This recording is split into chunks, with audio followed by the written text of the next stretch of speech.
Fala pessoal, sejam bem-vindos a mais um vídeo. Eu me chamo Felipe Wood, sou analista CNPI, também conhecido popularmente como analista de valores imobiliários, credenciado pela CVM APMEC. Hoje nós vamos fazer um vídeo da apresentação dos resultados do primeiro trimestre de 2022 da Rumo, a Código de Negociação RAIL3, que é uma empresa do setor ferroviário, que ela passou por um processo de turnaround, ela tinha um endividamento muito alto, tá, que afetava muito a companhia, e a gente vai ver que a empresa voltou a dar prejuízo. Mas um ponto que as pessoas pouco analisam, ficam um pouquinho deixando de lado, é o relatório de demonstração de fluxo de caixa. Porque às vezes, de acordo com a DRE, a empresa pode estar dando prejuízo, mas a gente vai ver que no caso da Rumo, a empresa gera muito caixa, o que efetivamente entra e sai da empresa. Então, às vezes, dá prejuízo de acordo com a DRE, que é de acordo com o regime de competência, tá? Mas na demonstração de fluxo de caixa, que a gente tem uma reconciliação do lucro líquido ou do prejuízo contábil para a geração de caixa operacional, a gente vê que soma muita depreciação, porque é uma empresa que tem muito intensivo em capex, em capital, em investimento, tanto para manutenção da sua malha ferroviária existente, como para expansão. Só que é uma empresa que investe proporcionalmente ao que gera de caixa operacional para manutenção, um percentual muito inferior ao que é gerado efetivamente, tá? Então a gente vai analisar aqui, eu peço para vocês deixarem comentário aí embaixo se vocês quiserem que a gente analise mais alguma informação da empresa. A gente vai olhar a apresentação dos resultados, tem algumas informações aí do modelo de negócio da companhia, a gente vai ver os números rapidamente e depois vamos adentrar no ITR, aqueles informativos trimestrais da companhia, porque não teve ainda demonstrativo anual. Geralmente tem as DFPs, que são as demonstrações financeiras padronizadas anualmente, onde a gente consegue analisar de acordo com regras contábeis propriamente, de instituições do mercado financeiro, porque quando a gente analisa no release de resultados ou na apresentação de resultados, a empresa geralmente pode fazer algum ajuste, a gente vê muito isso, EBITDA ajustado, lucro ajustado, e às vezes não reflete efetivamente o que aconteceu. Peço para vocês deixarem um comentário também se tiverem alguma crítica, alguma sugestão, deixar seu joinha aí e se inscrever no nosso canal, além de seguir a nossa página no Instagram, tá? A gente precisa do apoio de vocês para continuar crescendo, tá? Então vamos lá, deixa eu ver se o OBS está capturando aqui direitinho, tá? Show. Então eu estou aqui na apresentação de resultados da Rumo. Acho que apresentação de resultados do primeiro tri, Vamos lá, analisando a empresa. Aqui falando no início de ESG, acho que a gente não precisa nem pular muito aqui, mas tem alguns pontos até interessantes, Falando aqui do volume, que eles utilizam uma métrica conhecida como TKU. Depois a gente pesquisa ali para ver exatamente o significado, tá? Mas é o volume de produtos que eles carregam aí nos seus vagões. Mais de 42% de crescimento desde 2015. Então a gente vê que a empresa, hoje o Brasil é majoritariamente, o transporte é majoritariamente rodoviário. Ih, como é que não passou aqui para a tela, Calma aí. Agora foi. Agora foi certinho. O transporte do Brasil é majoritariamente rodoviário, só que a Rumo ela é uma empresa ferroviária. Então, para quem quer diversificar, eu acho que é uma empresa que já saiu lá atrás, estava passando por um processo muito ruim de endividamento, a gente pode olhar o histórico da companhia, mas hoje está com um volume crescente, como a gente está vendo aí, o volume de transporte. É uma empresa que participa muito ativamente, a gente vai ver mais adiante, no segmento do agronegócio, de transporte de grãos, principalmente região sudeste, fez uma expansão agora para Goiás, está crescendo também no Mato Grosso, tem uma malha ferroviária forte no norte, mas no sul do país a gente vai ver que o resultado é muito fraquinho, então é algo para a gente acompanhar de perto. Aqui falando um pouquinho de avanços e compromissos do ESG, não é muito o que a gente acompanha, tá? Redução de emissões, tá? Vamos lá. Destaques. Então a gente vê aqui, obtenção de licença em Cuiabá, uma nova linha aí que eles estão querendo investir. Olha o crescimento absurdo aqui, já estava com um resultado muito bom em 2021, tá? 30% de crescimento no volume transportado de ano contra ano. É um crescimento muito grande mesmo, tá, pessoal? Então a gente vê aí que o agronegócio, claro que acaba impulsionando, mas o agronegócio, a tendência é continuar crescendo, Porque ele faz parte de mais de 25% do PIB do Brasil, tá? Só que não só isso, a gente vê que aqui eles conseguiram capturar market share no Mato Grosso, capturou um pouquinho de market share no Porto de Santos, estão participando de outra licitação aqui em Santos, tá? Aproximadamente 14 milhões de toneladas, então vai continuar crescendo esse volume aqui, tá? Que a gente viu que já cresceu bastante. Tem boa parte de crescimento e o EBITDA dela disparando, mais de 20% de EBITDA, tá? Volume recorde, tá? Isso aqui impulsionado pelo agronegócio. Pode ser que dê uma quedinha agora, se vier uma recessão, pode ser, porque de repente o cenário macroeconômico pode piorar aqui no Brasil, a gente ter menos insumos sendo negociados por conta da inflação, tá? Mas assim, por outro lado, se lá fora também ficar muito ruim, as empresas do agronegócio podem começar a parar de exportar, né? Porque a empresa ganha muito em exportação por conta da valorização do dólar frente ao real, né? E o agro também é muito demandado lá fora. E aí pode aquecer aqui mais ainda no mercado interno, tá? Mesmo com a inflação, então não sei, vamos ter que acompanhar aí. Mesmo assim, eu acho que para quem quer diversificar, acho uma boa empresa. Deixa eu ver aqui o ganho de market share. Já tinha um crescimento, uma participação bem forte aqui em Mato Grosso, ó, 43% em 2021. Aqui em relação ao primeiro tri de 2021 frente ao primeiro tri de 2022, né, a gente vê que cresceu mais ainda. Então a empresa continua investindo aí em Goiás também. A gente vê que cresceu bastante. Porto do Sul. O Porto do Sul, apesar de ter market share, a gente vai ver que o resultado deles não é muito agradável, tá? O resultado deles não é bom, igual do Norte, igual no região Centro-Oeste aí, que eles começaram a investir agora. Essa parte aqui do sul do país, ó, Paraná, Santa Catarina, Rio Grande do Sul, o resultado não é legal. Então a gente vai ver mais adiante. Não sei porquê, de repente a gente pode procurar aí no ITR se tem alguma informação falando. O volume de operação, até falando aqui, ó, Operação Norte. É praticamente todo o resultado da companhia, né? Aqui em volume, né? 10 milhões de TKU, 10 bilhões, né? Bi, tá em bi aqui. Que é tonelada. E crescendo também, ó, um valor percentualmente bem alto. Aqui, ó, o Sul, a gente vê que proporcionalmente é bem pequenininho, apesar de ter tido um crescimento relevante aqui, que em consequência deve ter recomposto a inflação aí. E a operação de container que eles têm para armazenar aí alguns produtos, a gente vê que é muito irrisório também, apesar de ter tido também um crescimento relevante aqui em níveis percentuais, tá? Mas assim, a operação de container de repente é mais estratégico para a companhia, talvez a empresa armazena lá nos seus containers e facilita a logística, né, do transporte em determinado prazo, em determinado período que a empresa tem, porque o vagão vai para uma região e depois volta. Então de repente o container fica lá armazenando para fazer ter uma agilidade nesse transporte, né, dos seus grãos. Então a gente vê que performance para o segmento basicamente é grão, né, mas a empresa vem buscando diversificar. Caiu aqui açúcar, né, açúcar, vai ter fertilizante em linha, né? Quase não subiu nada. Combustível, 11%. Celulose caindo. E aqui container subiu bastante. Mas a gente vê que aqui basicamente é grão, né? Então é basicamente voltado para o agronegócio. Mas a empresa tem oportunidade aqui também nesses outros nichos aqui, né? De continuar crescendo e diversificando sua fonte de receitas. Cresceu bastante, né, em grãos aqui. Como eu falei, né? O cenário macroeconômico aí desfavorável pode ser que esse volume aqui caia, né? Mais para frente, né? Que a gente está falando de volume. E aí a gente tem que ver a capacidade da empresa de repassar preço. Aqui falando de resultado para o negócio consolidado, que vê aqui que a Operação Sul, falando aqui mais ou menos da receita, né? Cresceu a receita, mesmo com o volume crescendo, eles conseguiram repassar, ó, tarifa, aqui na Operação Sul. No consolidado, a tarifa eles cresceram bem pouquinho, né? Mas a receita cresceu bastante. Então acaba que compensou, né? Por outro lado, aqui tem custo variável da empresa que impactou bastante, custo fixo que é mais despesa administrativa, ó, eles controlaram, mas aqui o variável deve ter provavelmente combustível, né? E aí disparou também, né? Acaba impactando muito. Mas aí a empresa teve um EBITDA bom, mas o que a gente vai olhar é o FCO, tá, pessoal, mais adiante, tá? Mas a gente vê que até do ponto de vista da DRE, o EBITDA é muito bom. Só que a empresa se alavancou aí para continuar crescendo e aí acaba impactando o resultado financeiro, por isso que a empresa deu prejuízo. Um pouco mais acima se tem EBITDA por negócio, né? Então a gente vê aqui, ó, que eu falei, ó, Operação Sul, bem pequenininho e ainda caiu o EBITDA. Então, a gente vê que é uma empresa que no sul do país ainda não está rodando bem. Então a gente tem que acompanhar de perto. O container subiu, mas isso irrisório é basicamente a operação no norte, né? A gente pode até pesquisar depois ali na apresentação nos ITR se tem alguma informação falando dessa operação sul, porque é tão baixinha, a operação norte. Eu vou pesquisar mais adiante. Vamos seguir aqui. Resultado financeiro, então a gente vê aqui que o resultado financeiro, ó, custo da dívida era bem pequenininho e acabou que disparou aqui. Outras despesas ficou em linha, mais ou menos. Mas esse disparo é também por conta da alta da Selic, né? Então, assim, normalizando, caindo a Selic, esse custo aqui vai cair também um pouquinho. E aí, por isso que a empresa deu prejuízo, mas assim, esse prejuízo é irrisório frente ao FCO, porque a gente vê que o prejuízo é bem pequenininho, ó. Menos 68 milhões. Isso daqui, a gente vai ver que a geração de caixa dela é muito grande de acordo com o DFC.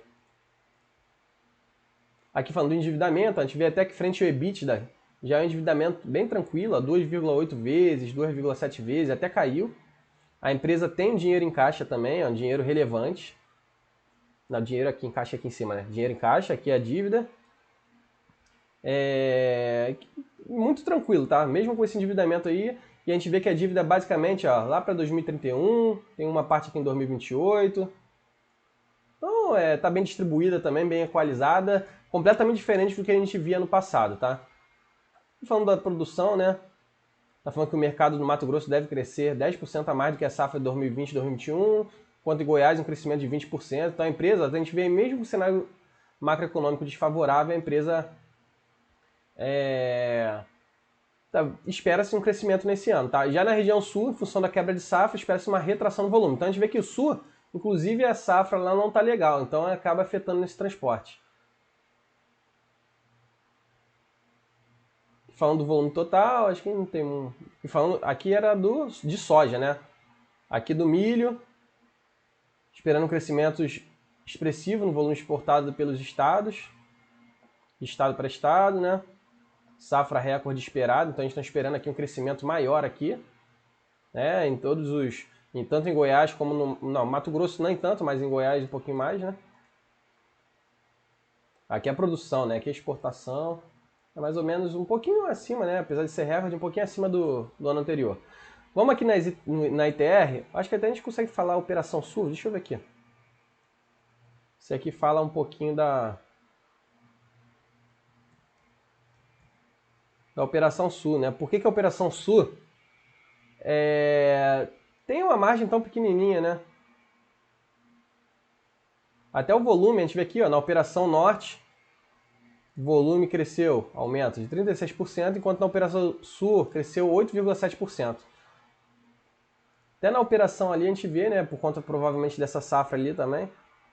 Mesmo assim teve um ganho de market share. Ver se fala mais alguma coisa aqui da região sul. Aqui já está na região sul, não.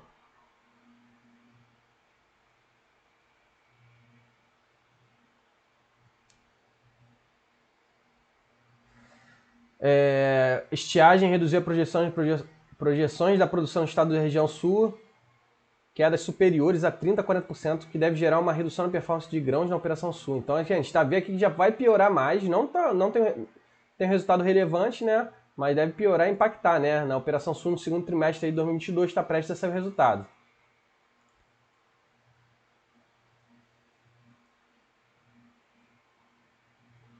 Eu falando da operação sul, aqui está até discriminado, né? Resultado por unidade de negócio, né? A gente vê que basicamente, ó, é o volume, né, que a empresa tem demandado, ó, o volume é absurdo na Operação Norte, então a empresa tem que ganhar mais market share aí no Sul, talvez, né? O volume é absurdo aqui. Enquanto que na região Sul, tem um volume bem inferior, com custo dos produtos vendidos, ó, até superior que a receita. Então a empresa não tem uma capacidade aí de repasse de preços e um volume aí que consegue ganhar, né, na quantidade em relação ao CPV, que aperta muito também aqui na região Norte. O container, como eu falei, né, também perde um pouquinho aqui, mas o container pode ser uma operação estratégica da empresa para a logística. Por isso que a margem bruta aqui da região sul fica até negativa, no container também fica, basicamente operação norte. Mas aqui ainda não está explicando, a gente está vendo ali que o CPV é maior, mas não está explicando por que eles não conseguem ganhar esse volume, se eles têm até um market share relevante, né?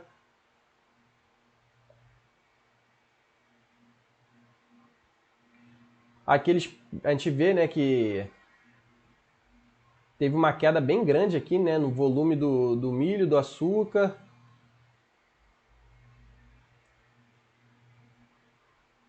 Outros grãos, né? A gente vê que outros grãos, porque na verdade a participação deles, o resultado vem basicamente de grãos, né? Que a gente viu lá em cima, deve ter até falando aqui da Operação Norte.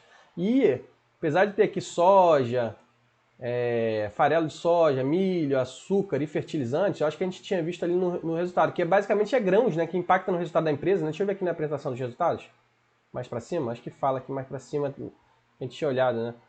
Por segmento. Então, aqui, ó, performance por segmento, é basicamente grãos. Então, lá no sul, a empresa não tem uma participação aí muito grande, ainda caiu, né, na parte de grãos. Por isso que a empresa não tem um resultado muito bom lá, né? Apesar de ter crescido bastante. Isso aqui é um sinal positivo, tá? Mesmo a empresa tendo dado prejuízo, né, na margem bruta, a gente vê que o combustível impacta bastante na companhia, né? Até mais aqui que a parte industrial, né? Não, aqui é volume, né? Aqui eles estão transportando combustível também, caiu um pouquinho, né? Isso aqui não é impacto, não. Tarifa média de transporte conseguiram repassar um pouquinho, mas o volume ali, na verdade, de grãos... Vamos ver aqui na região norte, deve estar aqui para cima, né? Deixa eu ver. Região norte, olha a diferença... Aqui não está falando não dos grãos? Produtos agrícolas, aqui está falando... talvez aqui esteja consolidado, né? Que eles discriminaram, né? Outros grãos, né? Lá estão... Mas a gente vê aqui soja 1,2 toneladas. E aqui 6,8, né? Então a quantidade de volume, mas não é aquela questão dos grãos. Pensei que fosse o que estava na apresentação, não é bem aquilo não. A gente vê aqui tem Malha Norte, Paulista. Na verdade é questão de volume aí que a empresa ganha, que é muito superior à região sul, né? Olha aqui está explicando.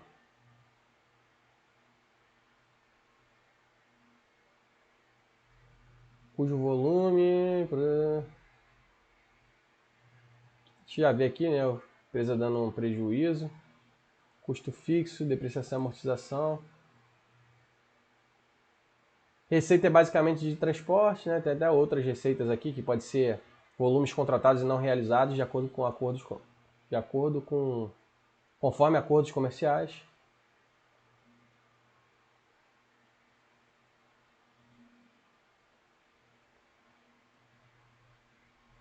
Que eles até somam, né? A depreciação a gente vê que fica positivo, né? Apesar de ter ficado negativo aqui na margem bruta, né? A lucro, aqui tinha dado lucro, né? Em 2021, 2022 ficou negativo, mas aí eles somam a depreciação, é o que eu falei, né? E lá no FCO tem até outros impactos caixa, né? E aí fica positivo, mas mesmo assim teve uma quedinha de 10%, aí aqui eles até explicam, né? Por que teve essa queda. Apesar do alto volume da tarifa em 8,7, menor reconhecimento de take ou pay contribui para a redução na margem EBIT, que fechou em 23%. O custo variável cresceu, somente em razão do aumento do preço do combustível. Combustível afetando muito, mas eles não explicam muito bem, né? Deixa eu ver se tem mais alguma coisa falando do Sul.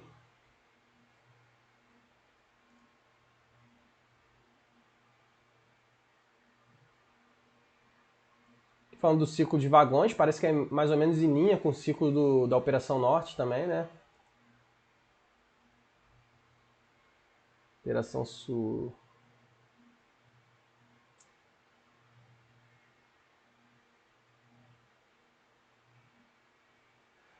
No ciclo de vagões, no primeiro trimestre de 2022, houve melhora de 3,5% dos indicadores na Operação Norte em relação ao ano anterior, enquanto na Operação Sul apresentou uma piora de 16,2%, em função da quebra de safra no Sul, que gera uma maior concentração dos vagões no Paraná. Acho que basicamente a questão de volume, né? Não tem muito detalhado, mas parece que é questão de volume lá de transporte, apesar de eles terem market share, não tem um volume tão grande lá de transporte ferroviário como tem na região norte, na região centro-oeste, né? Que a gente está vendo aqui. E eles tiveram uma piora aí na safra, tá? Na região sul, uma piora na safra que não houve na região norte. Então afetou aqui um pouquinho, né? A gente vê aqui, ó, ciclo de vagão, a gente vê que aumenta, né, a quantidade de dias, parece, né? E aí piora, eu não sou especialista do setor, mas parece que piora um pouquinho, enquanto que na região norte teve uma reduçãozinha, né? Deve ser o prazo aí de espera que os vagões têm que esperar para transporte, alguma coisa assim.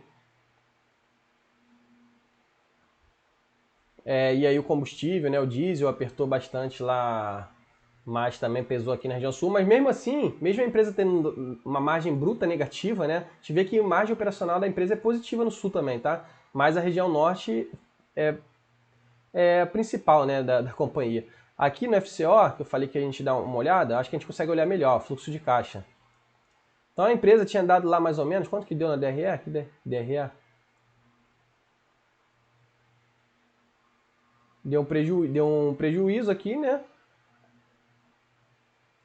Resultado financeiro pesando muito, 500 milhões negativo, dobrou, né? Mais de 100% aqui em relação a 2021. Mas aqui o lucro bruto cresceu, né? No consolidado. Resultado operacional também, aqui não tá, né? Mas resultado operacional do EBIT, né? Somando depreciação também cresceu. Só que aqui deu prejuízo por conta desse resultado financeiro. Então por isso deu esse prejuízo, tá? Mas se a gente olhar, ó, 68 milhões de prejuízo, tá? E aqui no ano passado tinha dado 175 milhões de lucro. A gente vai ver que é bem superior de acordo com o regime de caixa, tá? 68 prejuízo, 175 de lucro, 2021. No fluxo de caixa, se a gente olhar aqui embaixo, Fluxo de caixa operacional, 1 bi de caixa gerado, tá? Então a gente vê aqui ó, que a empresa gera muito caixa, tá? Quando a gente considera aqui ó, variação dos ativos e passivos, que é basicamente capital de giro, depreciação e amortização também, a gente vai ver lá em cima. E ano passado, 429 milhões. Então assim, a empresa, vamos fazer uma conta aí de padeiro, praticamente triplicou, quase triplicou, né? 200 milhões abaixo mais ou menos, o seu caixa operacional, mesmo dando prejuízo, tá pessoal? É muita coisa, então a empresa está gerando muito caixa. Então a gente vê aqui que depreciando mais, isso daqui volta, né? Não é exatamente. Variação monetária, juros, né? Então a empresa conseguiu fazer uma operação aqui provavelmente de hedge cambial, né? Para controle aí de gasto de câmbio, talvez até combustível, que afeta muito. Quanto a receber, a empresa já tirou um pouquinho, já recebeu antecipado. Mas é basicamente aquilo ali, né? Outros passivos, variações no capital de giro aqui, reduziu em relação ao ano anterior, então impactou menos. Então a empresa está fazendo um trabalho bom, tá? A empresa está fazendo um trabalho bom. Apesar de parecer que o resultado for ruim por conta do prejuízo, o resultado foi muito bom da Rumo, tá? Ao meu ver. Um fator de atenção, deixa eu voltar aqui para minha tela. Deixa eu ver, isso. Um fator de atenção aqui que a gente tem que ter é essa questão daí da operação do Sul. Mas assim, apesar disso, a margem operacional dela é positiva. Talvez ela tenha um share lá relevante, talvez ela seja estratégica, ela ir crescendo ao longo do tempo, porque hoje a malha do Brasil é praticamente transporte rodoviário, tá? Então, assim, é uma empresa boa para o longo prazo, já passou por aquela situação difícil, apesar de ter vindo um resultado financeiro ruim aí, é uma empresa que está gerando muito caixa operacional, tem dinheiro em caixa, então, assim, uma empresa muito boa para quem quer diversificar seu patrimônio e é uma ótima opção para o longo prazo, sim, ao meu ver, tá bom, pessoal? Então eu peço mais uma vez aí que vocês deixem algum comentário aí embaixo, tá? Se vocês tiverem alguma dúvida, alguma crítica, alguma sugestão, deixar seu joinha, seu gostei e se inscrever no nosso canal, além de seguir nossa página no Instagram. A gente precisa do seu apoio para crescer. Valeu? Forte abraço!